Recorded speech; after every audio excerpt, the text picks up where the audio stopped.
War of the Worlds, the Ice Cube edition, is the worst movie of 2025, and also the worst movie on Prime Video. I don't know how they thought this film was releasable in this state.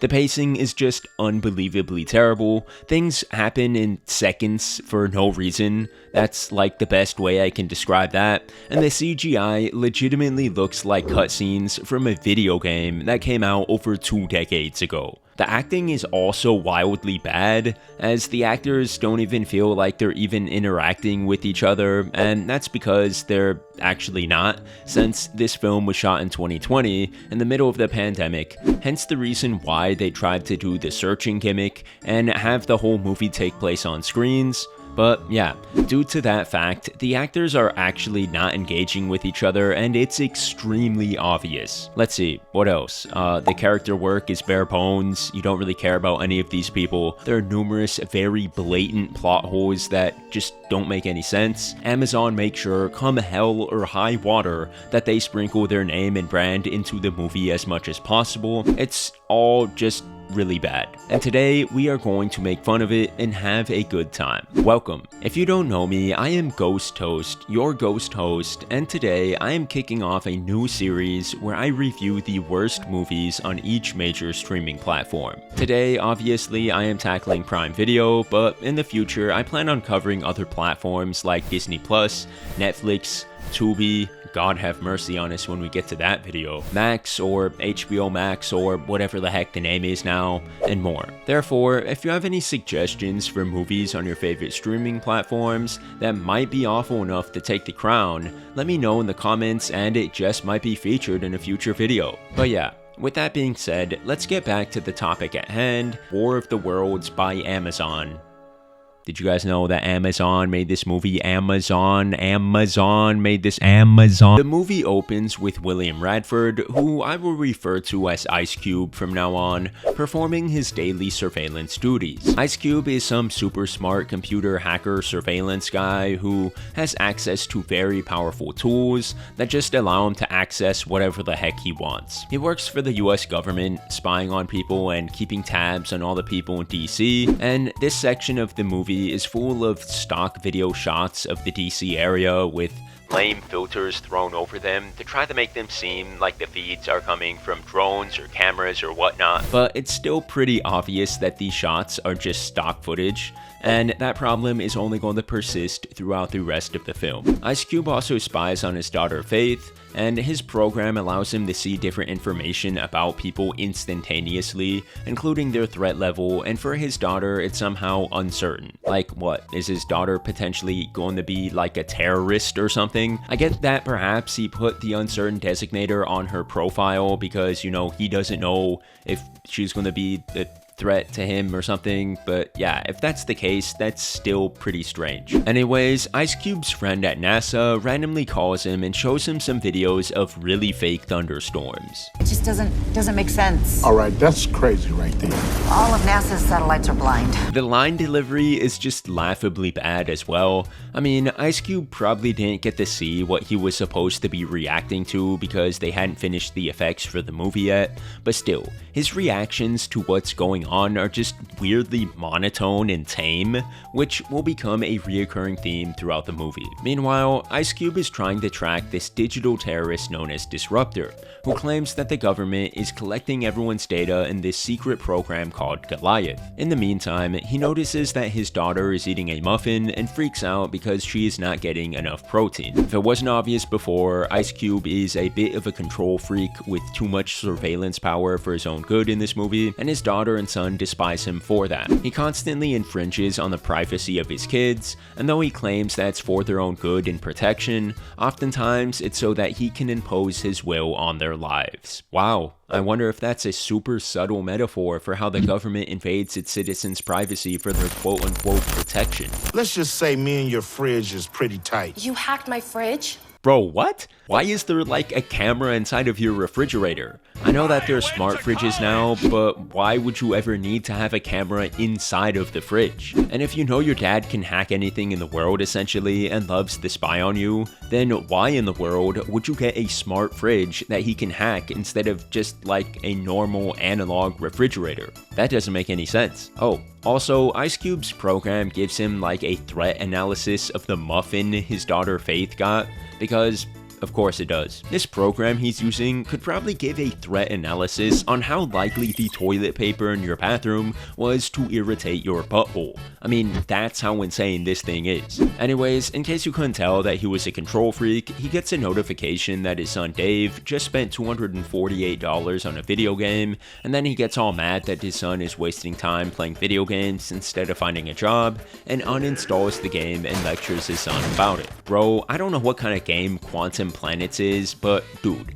it does not look like anything in this game should be costing Dave $248. Bro absolutely got fleeced. Also, Quantum Planets is like the most generic nothing burger of a name I have ever heard. While Dave argues with his dad, there is a moment where his face cam clearly jump cuts so that his reaction will line up properly with the end of Ice Cube's sentence. Like, once you see it, you can't unsee it. They didn't even try to hide this, dude. I can't believe how incompetent this movie is. We also meet Faith's boyfriend and the dad's to her unborn baby, Mark. Mark is an Amazon delivery driver from Amazon, and I am certain that fact will play no significant role at some point later in the movie. He accidentally reveals Faith is having a baby shower that Ice Cube wasn't invited to, and we get another blatant jump cut just to make sure his reaction happens at the right time. I'm gonna stop pointing these jump cuts out because they happen way too frequently, but just know that there are a ton of them in this movie, and it's really distracting and lazy editing.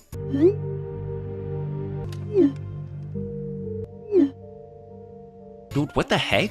Who actually transitions a conversation like this? Oh, hey honey, your dad's spying on us, but this article details how you're gonna save humanity with your research. Like, why would he randomly send this? Nothing in the conversation warranted this response. It's just super lazy and convenient writing to establish that Faith has developed a cannibal code that's gonna become important later. Also, this picture looks like they just took 5 minutes and photoshopped Faith into this stock photo of a lab, because I'm pretty sure that's what they actually did. Ice Cube gets sad because he gets a notification from Facebook that reminds him about his dead wife, and then he plays the last audio message she ever sent him on Facebook.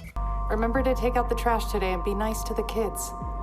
I love you, baby. Yeah, that definitely sounds like a regular, not AI human being talking. And I know that it is like an actress and not AI, but the way she delivered her line is just so monotone that it sounds like AI. Anyways, he finally locates Disruptor and gets a FaceTime going with his field agent friend Jeffries and director Briggs, because every person in this movie uses FaceTime instead of phone calls so that we can see their faces. Ice Cube starts hacking cameras inside of this apartment building, trying to find Disruptor, and dude, what kind of camera is looking at this cabinet at near ground level? Like, what is the practical functionality of having a camera that is just staring at this cabinet near the ground? Why would you install a camera there?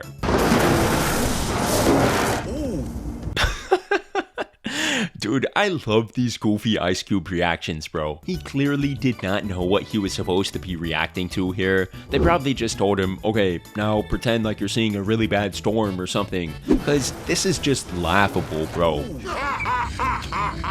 So the whole raid ends up being a bust, as it was somehow a decoy set up by Disruptor, but then all of a sudden, meteors start falling out of the sky.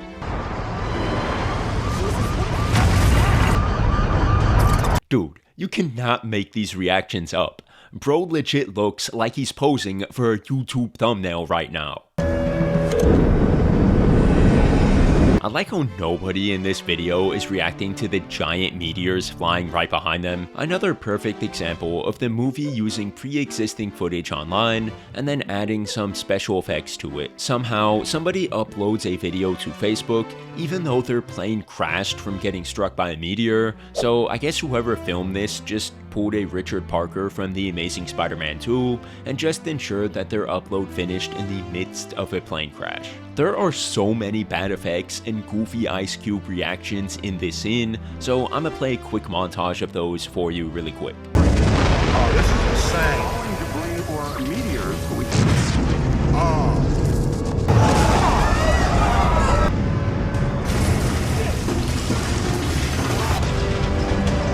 Ice Cube sees that his daughter was in her lab before the meteor struck, so he tells Mark to go check on her and then he calls his son. Dave is running on the street before his feed cuts out in maybe the most goofy way possible.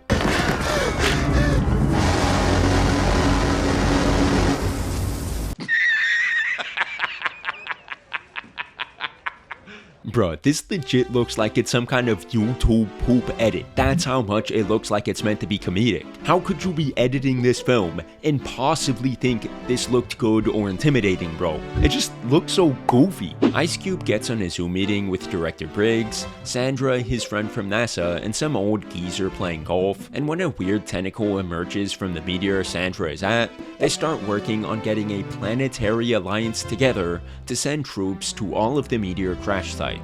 Dave calls Ice Cube and tells him that he knows what's going on, but Ice Cube doesn't believe him and hangs up. Meanwhile, Agent Jeffries calls Ice Cube as well and shows him that a giant robot has emerged out of the meteor that hit near her. Ice Cube calls for air support, which somehow shows up instantaneously at the scene. Like, I'm not joking, it legitimately takes them less than 10 seconds to show up. Like, he asked for it, and then like 10 seconds later, the air support is there. I don't know how that happens, but it does. And then the alien robot destroys both of the choppers with a laser beam. I don't want to continue to beat a dead horse here, but the CGI for these robots is pitifully bad. There is no way possible Amazon should have ever even considered mentioning this movie ever again, let alone releasing it with unfinished effects like this. War of the Worlds. You say that. Apparently, there was no obligation to release this movie, and they just decided to do so voluntarily, but I have no clue why. How did they think this would be received? Did they think everyone was just going to be blown away by the effects that look like they're straight out of the early 2000s? So all the wacky storms were caused by the aliens' arrival, and they somehow blinded all the satellites so that no one would notice them coming, because yeah, that's how weather and satellites work. Sure. Faith goes outside for some reason and gets hurt when a helicopter crashes near her, so Ice Cube tries to go to her, but he's locked inside of his office because the lockdown protocols are happening or whatever. Since he can't physically get to her, he hacks a Tesla and starts driving it remotely to a secure location. He then sends Mark to Faith's location and starts writing an email about why he was so harsh on his kids as a parent and all that jazz. But like, brother, the world is literally under attack right now. I get that you feel like you might not get another chance to tell your daughter this,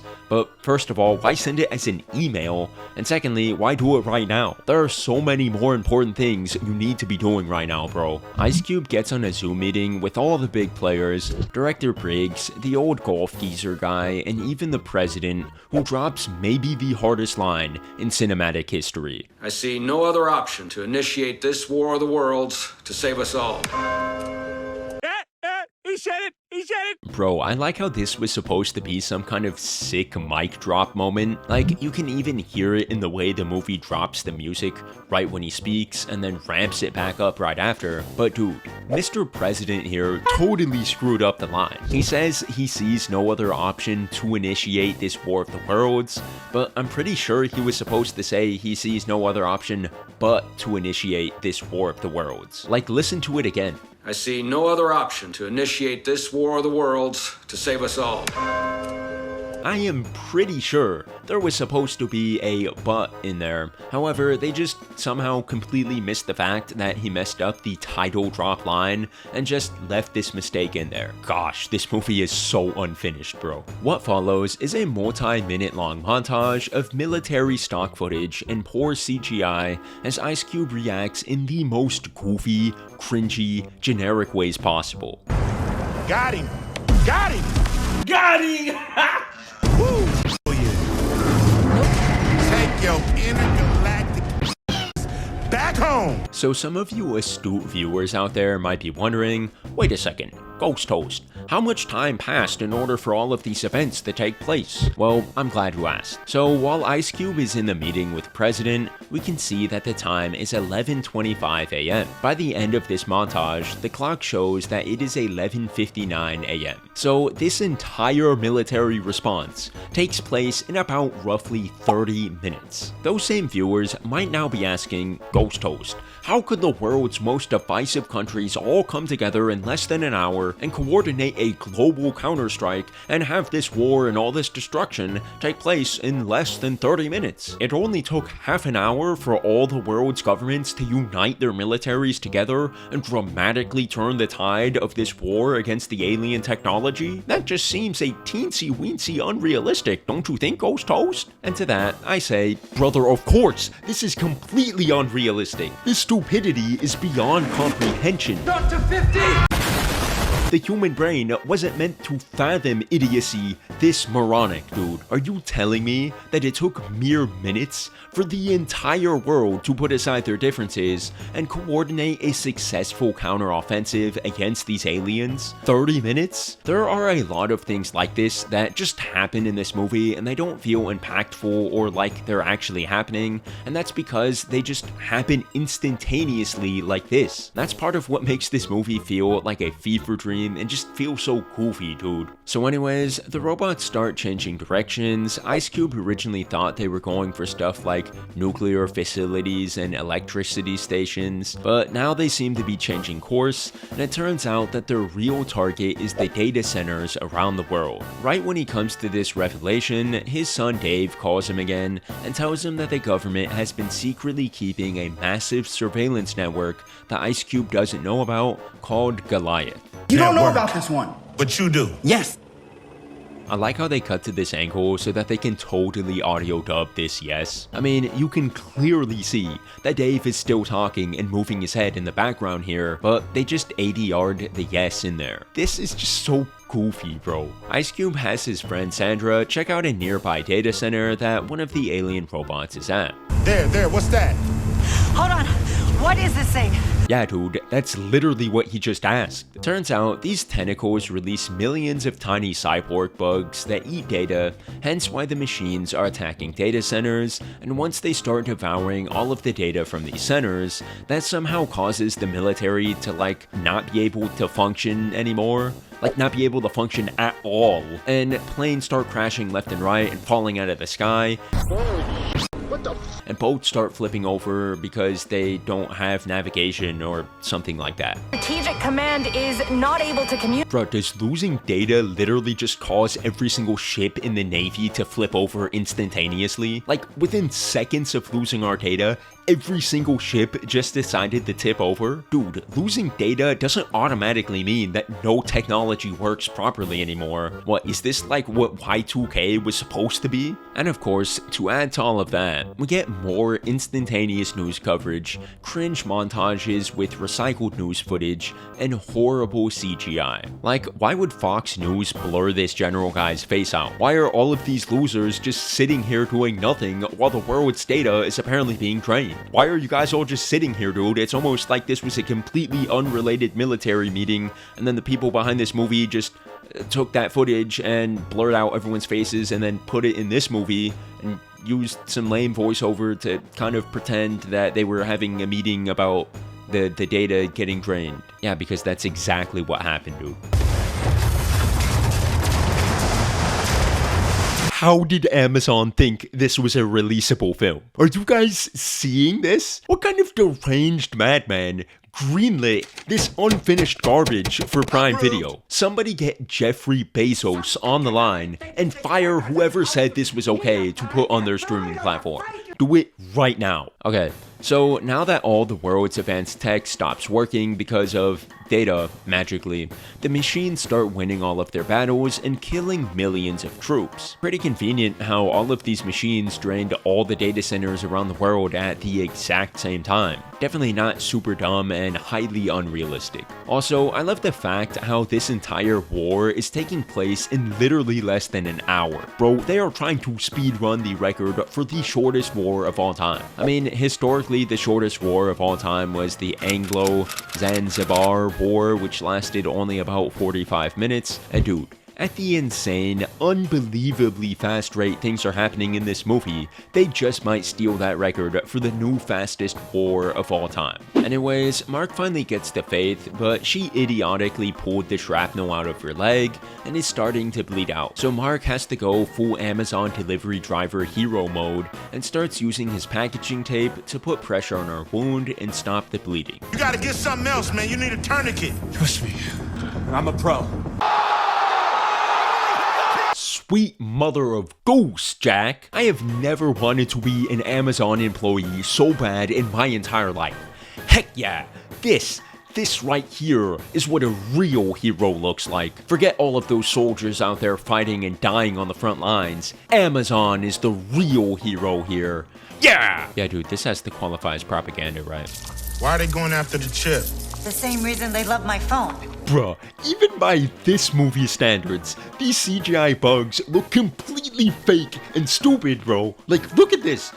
Look at this. Look at it! Look at it! Look at it! Look at it! So apparently these bugs get smarter the more data they consume. Don't ask me how Sandra came to that determination. She must have just read the script or something like that. And all the other attacks around the world were just diversions to get these bugs inside of the data centers. The whole point of the invasion was to eat all of humanity's data. And now that they have eaten most of it, everything starts to go topsy-turvy. The news starts broadcasting video game cutscenes of passenger planes crashing, video simulations of all the lights in the world going out like it's the end of the movie Rise of the Guardians where all the kids stop believing in Santa Claus, and Cyborg from the Zack Snyder cut of Justice League starts messing with the stock market and making people lose all of their money. I guess Facebook's data centers got eaten as well because all of Ice Cube's dead wife's Facebook memories get deleted, ending with her last audio message to him getting erased in the most cliche way possible. Remember to take out the trash today. And be nice to the kids.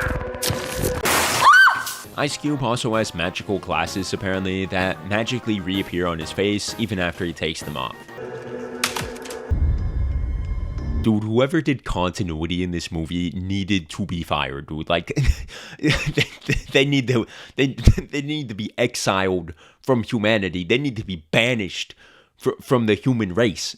That's how bad the continuity in this movie is. If you can believe it though, this movie continues to get more stupid. So I guess the aliens really like YouTube. I don't know if they're like huge fans of Mr. Beast or something, because they leave YouTube's data centers alone for some reason, which allows Ice Cube to go back to the Disruptor livestream, where he demodulates Disruptor's voice to reveal that the cyber terrorist known as Disruptor was actually his son Dave the whole time.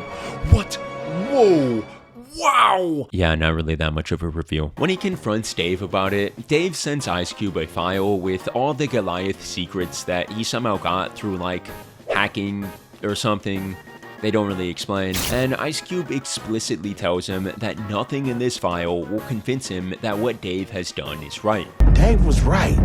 You kidding me? Bro, what is this movie, dude? The file reveals that the government knew about the data-eating bugs from previous alien encounters, and they knew that if they went through with Project Goliath, that the aliens would be attracted to the data and invade the Earth. And yet, they chose to go through with Project Goliath anyways. Stop the music really quick. This sequence is so unbelievably stupid and goofy and stupid goofy that I am obligated by forces beyond our control, beyond our understanding, to break it down more detailedly. So allow me to do that. First of all, this scene has maybe the worst, most ham-fisted audio dubbing in the entire movie. So Ice Cube is reading through all of these documents, right? And the texts and pictures on the screen show us that the government knew about these aliens and knew that they would invade the Earth if they went through with Project Goliath. Yet the movie thinks that the people watching it are completely illiterate baby idiots who can't read or think critically. So it has Ice Cube just blatantly say the most obvious junk to make sure that your idiot brain can comprehend that Dave was right the whole time and that the government is for sure evil. Listen to this. Collecting data. That's what brought them here in the first place. They even know about these things. They lied to me the whole time. Bro, I cannot remember a more insulting, reiterating, ham-fisted string of ADR than this sequence right here. Anyone who can read knows what's going on here, and yet the movie feels the need to spell out the entire thing word for word for you, piece by piece, and it's just so infuriatingly cringe. Just like a bad infomercial though. But wait, there's more. Next up, we find out that director Briggs has been behind Goliath all along, and the picture they have accompanying this reveal should honestly become a meme, bro. He legit got the Squidward face when he was looking at the Krusty Krab pizza in that one frame with SpongeBob. I am going to leave this picture up here the entire time and talk about this part, because the longer you look at it, the more goofy it becomes. So, as is standard practice with this movie at this point, the filmmakers used a real photograph and just blurred out the faces of all the real Congress people or government people that were in this photo, and then they photoshopped Briggs's face onto this random politician and called it a day. And if you are even slightly looking, you can clearly tell that this face is photoshopped on here. Heck dude, I could have probably photoshopped this face on here like this in under 5 minutes. That's how low effort this edit is. Now, I want you to take a look at this picture and tell me that it is not one of the most goofy things you have ever seen. Why is Briggs the only person looking at the camera in this shot? Everyone else is super focused and engaged in this meeting, this super important meeting I'm assuming, and Briggs just happens to be the only soul in the entire room who's looking directly at this cameraman with the stupidest face. Dude, somebody out there needs to make this face their profile pic. I cannot imagine a more goofy face than this one right here. Then, as if that wasn't already enough, the movie decides that you need more goofiness, and it plays an audio recording of an intercepted phone call between Briggs and some random general. I don't know, he literally just says general. For all I know, it could be the general guy from the insurance thing who's friends with Shaq. I don't know. He's calling this random general, and Briggs speedruns the incriminate yourself and sound completely delusional challenge. And bro wins. He wins the speedrun, dude. It's too risky, Briggs. We now have the ability to predict every person's thoughts and movements. It's total control. Dude, this sequence, this trifecta of idiotic, goofy BS is one of the funniest sequences in the entire film. And of course, Briggs calls Ice Cube right after he finds out about all of this, and when Ice Cube confronts him on his lies and insanity, he revokes all of Ice Cube's access to his programs and shuts him completely down. And of course, as is standard practice with this movie, again, all of this happens instantaneously. Like, the second Briggs hangs up, Ice Cube loses his access to everything. I don't know if Briggs tied, like, Ice Cube's access to him hanging up the phone, but is somehow, like, when he hangs up, Ice Cube just loses everything, like, instantaneously. And then, of course, 5 seconds later, Dave somehow hacks into the system and restores Ice Cube's access to everything. After that, Dave introduces his dad to his team of disruptors who are going to help the duo write a virus that they will infiltrate into all the data centers so that when the bugs eat the data, they will die. Wow, dude, these guys have such cool, definitely not cringe names and are definitely going to be super important for the rest of the movie and not just instantly die in really goofy ways. Definitely, right? Yes? No. The movie continues to try to outdo itself in stupidity, so as the disruptors are coding the virus, Ice Cube logs into his son's YouTube channel and in 15 minutes edits a video together exposing Briggs and uploads it on the internet, and it somehow goes completely viral in seconds. Bro, not even a Mr. Beast upload would have gotten so many views and so much attention in such a short amount of time. And Ice Cube definitely doesn't know YouTube's best practices when it comes to naming videos, dude. This video should have been titled something like "The Director Briggs Situation is Insane" or "The Briggs Allegations Are Crazy," and bro should have for sure used this picture of Briggs' stupid face as the thumbnail. Also, I don't know why Dave never thought about doing this, like just uploading a video with all of his evidence like it was Dogpack 404 or whatever, but yeah, Ice Cube does this, and the video blows up, and every major news outlet and social platform starts talking about it within 10 10 seconds, because that's how fast things happen in this movie. Even Facebook somehow comes back from the dead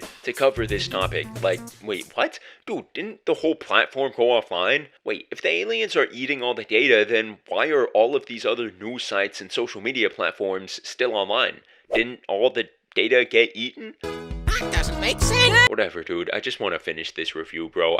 I don't care about these silly plot holes anymore. The Disruptors finish the virus. Ice Cube then uploads it to all the data centers around the world, somehow, which does not make any sense, but don't stop to think about it. And then somehow the aliens, like, eat the data of the Disruptors, and that stops the virus from being spread somehow. And then, I kid you not, the heads of the walking alien machines break off and start zooming towards every Disruptor's house and start instantly murking them all one by one. I cannot, I repeat, physically cannot properly convey to you how goofy this sequence feels. All of this happens in a matter of like 2 minutes, and it's just one thing after another, and it just feels so silly. War of the Worlds 2025 has officially ceased to feel like a movie. It's just a loose connection of events that instantly happens just because, and then you have to suck it up, come to terms with it, and instantly move on to the next thing without a second thought.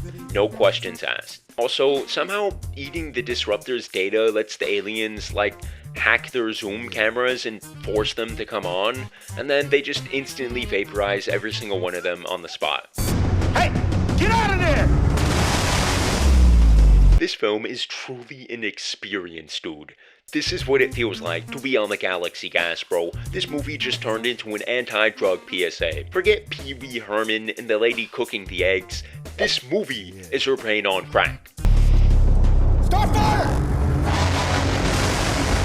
Dude, Starfire dies in the most stock footage explosion I have ever seen in my entire life. I cannot believe this effect is in the movie. All of the Disruptors die except for Dave, who rerouted his IP address or something. I don't know why these other super smart people didn't do that, but yeah, Dave is now the only one who is still alive. Centric calls Ice Cube and tells him that these bugs are hybrid creatures, cyborgs with DNA and computer chips or something like that. So he gets his daughter and son on the line, and together they come up with a plan to use Faith's cannibal code to infect Goliath, and that will cause the aliens to eat each other. But then Ice Cube finds out that the government is going to bomb the Department of Homeland Security building, the building that he is in, because Goliath is underneath it, and if they destroy the building, it will be too much rubble for the aliens to get into Goliath or something like that. I don't know, just go with it at this point, but yeah. So figure this. The way that they are going to bomb the building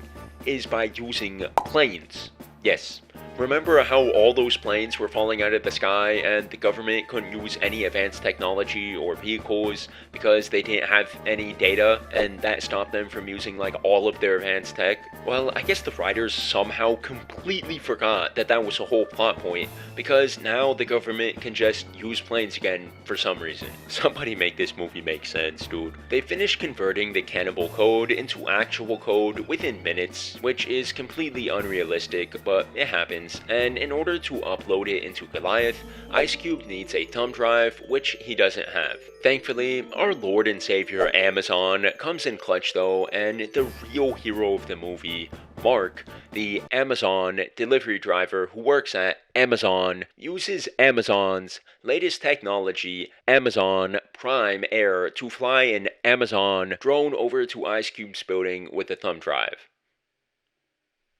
Ice Cube goes downstairs to find the Goliath server room, but before he does, he gives his credentials and login information and access to his computer over to Faith, who hacks some drones to provide Mark's Amazon drone with some protection. I don't know why all of the aliens are after this tiny Amazon drone, but they are for some reason, and they successfully knock it out of the air. Luckily, there's just some random guy nearby, and using her dad's mega overpowered program, Faith gets his number and asks him to flip the drone over so that it can continue its delivery. The guy understandably doesn't want to risk his life, even when Faith offers him free internet for over a year, but then Mark, the Amazon delivery driver from Amazon turns into the Godfather and makes him an offer he can't refuse. An $1,000 Amazon gift card for Amazon, and I kid you not, the guy instantly changes his mind and sprints over there to flip over the drone. He is fully willing to risk his life for an $1,000 Amazon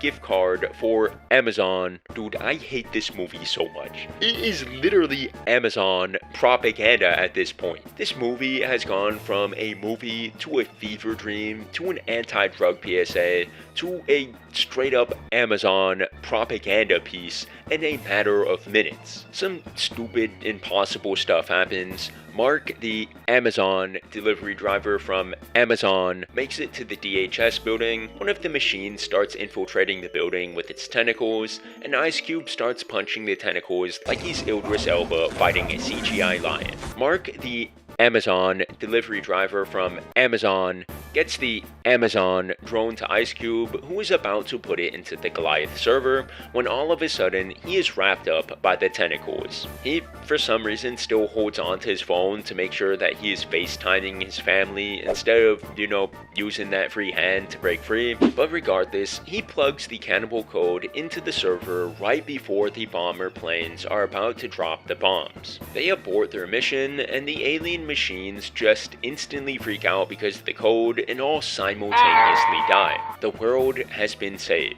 Director Briggs gets arrested because of the exposed video, and even Joe Rogan tweets about the Radford family for some reason. Like, wait, what? Why would they add that? But anyways, Ice Cube saved the day, and the old geezer golf guy FaceTimes him and says that the president, the same president who dropped the hardest line in cinematic history, wants Ice Cube to personally run a new data collection program that doesn't spy on people's privacy, an offer which Ice Cube flat out rejects. No. He tells the geezer that he's done watching what's in people's Amazon carts, and now he is watching the government instead. And of course, there are some more really jarring, noticeable jump cuts to make sure people's lines sync up properly. But that's pretty much a given for any conversation in this movie. Then the movie ends with these clearly photoshopped pictures of a baby shower, and that's it. We've done it. We've survived War of the Worlds. Don't know how everything's so peachy just a few weeks after a devastating conflict where literally all of the financial information in the world got obliterated, millions of people died, and tons of city and critical infrastructure was completely demolished. But sure, let's not think about that anymore, because at least the government totally can't see what's inside of our Amazon carts anymore. This movie, if it can even be called that, has maybe the worst, most impossible pacing I have ever seen in any film ever. Things literally just happen with no build-up. The movie doesn't take any time to develop events, we don't get enough from the characters to really feel invested, and stuff just happens really fast. That's probably the best way to sum up this movie. Stuff just happens really fast all the time. The effects are among the worst I have ever had the displeasure to lay eyes upon. Again, I have seen free apps and green screen effects online that are of better quality than some of the effects in this movie. The effects work in this film is just utterly, putridly, painfully unfinished. Jeff Bezos must have hired the effects team from Birdemic to work on this movie, because it's actually almost on par with the effects in that movie. The reactions from the characters don't line up properly with what they're watching, so it never feels like the events of the film are real or hold any kind of weight to them. The writing and acting, directing are so atrocious that reactions to really important or crazy events will just be like Ice Cube making a YouTuber thumbnail face, or lightly shaking his head or something. And to top it all off, Amazon... wait a second. Amazon cannot for the life of them keep their brand and services out of this movie. They almost turn it into like a propaganda piece at times, with how blatant and front and center their brand is. It feels self-indulgent, tasteless, insecure, and pathetic, and I hated every single time the word Amazon was used in this movie. And I hated every single time the word Amazon was used in this movie. I am still in awe thought of how anyone at Prime Video thought that this was okay to release on their streaming platform. It's quite honestly up there with some of the worst movies I have ever seen in my entire life. But at the end of the day, Amazon's War of the Worlds by Amazon on Amazon Prime Video is one of those it's so bad it's hilarious types of movies, and for that reason alone, if you and some buddies want to watch it and have a good time laughing at it, then I cannot recommend this movie enough. If you enjoyed the review, I'd really appreciate it if you left a like or subscribed. Consider checking out some of my other reviews on the screen. Make sure to leave a comment about another movie from another streaming platform that might be a candidate for the worst movie on that platform, and I'll catch you all on the next one. Have a great day. Amazon.